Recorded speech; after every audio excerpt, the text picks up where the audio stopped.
But you look at Botafogo, you look at Monterrey, you look at Boca Juniors, the River Plate. They need to be able to spend at that level. And this, more than anything else, should be showing owners in these discussions, the ones that are holding out to these roster rules because they don't want to spend the money. You need to point at this. And Jorge Mas, the Inter Miami owner, I'm told in every meeting at these conversations, is pushing for less restrictions and to be able to spend more money. This is the result. There was another marquee result, and that was the one we looked at in Inter Miami 2, Porto 1, the first CONCACAF team to beat a UEFA team.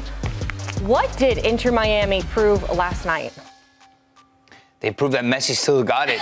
And that sometimes they can come together collectively. I thought about you, Bogert, when I was watching this game because we often... Think about Messi, you mean? We often have this conversation about really good MLS teams that have the quality edge, at least over Inter Miami, and that should beat them on paper. But oftentimes they fall into this trap where they don't take advantage of the opportunities.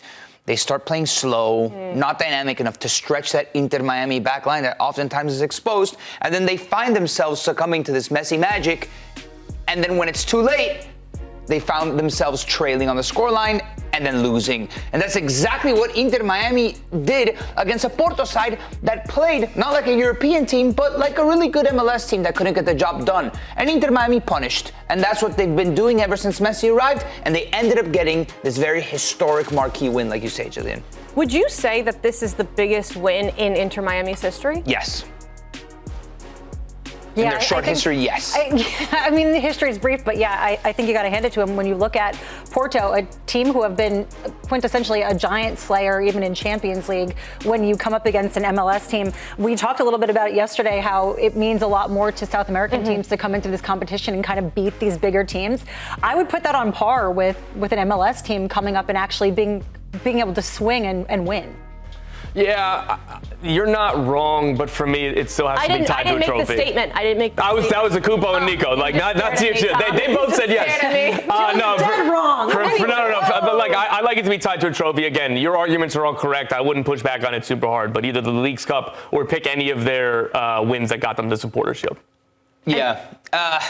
Is Supporter Shield a trophy? Yeah, of course it is. It's quite literally physically a trophy.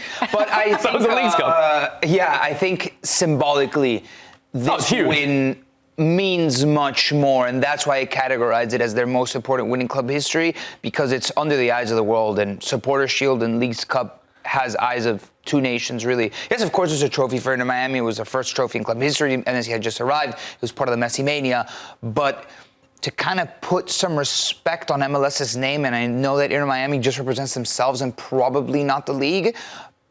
Regardless, I do think a lot of people end up arriving at this conclusion. Oh, look at soccer in America. Look at what Messi's doing.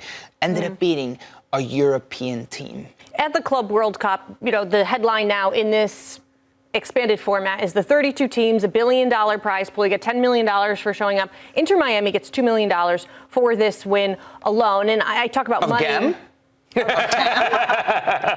We are talking you get an extra DP US spot. dollars. US dollars. Like actual green physical, not gam and tam that you can. Gam, tam, thank you, ma'am. I don't want to get into a tam-gam segment. I'll tell you that right now. But I want to talk about money when you talk about Inter Miami and the fact that, yes, the money is great. But this is a team that when you look at an LAFC, a Seattle Sounders that's also in the tournament, Inter Miami spends like no other. Yeah, Inter Miami spend much more money than the other two teams in this competition as far as MLS clubs.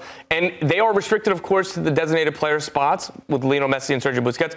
But they have also used the U22 initiative, another way to spend money. And they've used it on Tomas Aviles, the most expensive defender in MLS history, Federico Redondo, who was around $8 million. Neither of those players started this game. Players who started were academy graduates. It was Noah Allen, Ian Frey, and Benga Kromaski.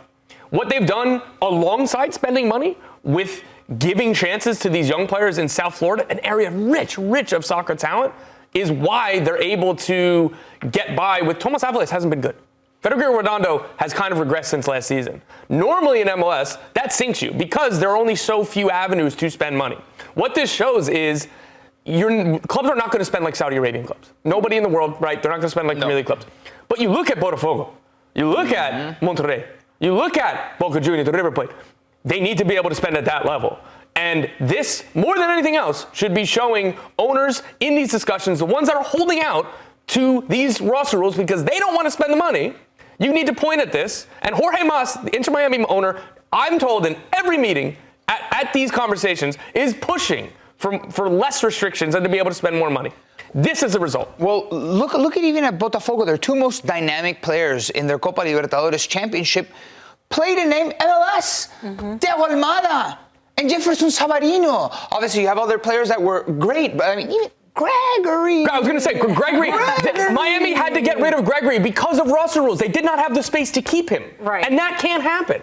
Right? And so imagine a team that's able to get all those guys, put them on the same team. You end up having someone like a Botafogo. Obviously, again, there are other important pillars to that team and their success. But it feels like MLS has the opportunity, like they're so close to attaining that level, and they're just weighed down by these roster regulations that doesn't allow it to blossom. How much of that is influenced by the teams that aggressively don't want to spend? Right? A lot. And I think that everything, I would say, right? When you have those arguments and it's, hey, we should loosen some of these caps and figure out how to make this one more interesting, exciting, competitive, is that they're afraid that they'll lose parity because there's teams that just are so unwilling to invest. And first rule of business, even if you hate the sport of soccer or football, is you need to put money in to yield revenues out. And to your point, Cupo, there are committees of owners, so it's not just all of the owners having votes. There are subcommittees, and the subcommittee that has the most power to change roster rules, they have a lot of low-spending owners on having those seats and having an outsized role. That is kind of what Jorge Mas is pushing against. You look at the Portland Timbers, Merritt Poulsen, Atlanta United, Arthur Blank. These are the teams that are pushing the LA Galaxy, the LAFC. You know who they are, and they're going to get kind of outweighed by Vancouver and Dallas and whoever. We need a John Textor in MLS. I don't know about that. But we need defiant We have Jorge Mas. that push the status quo.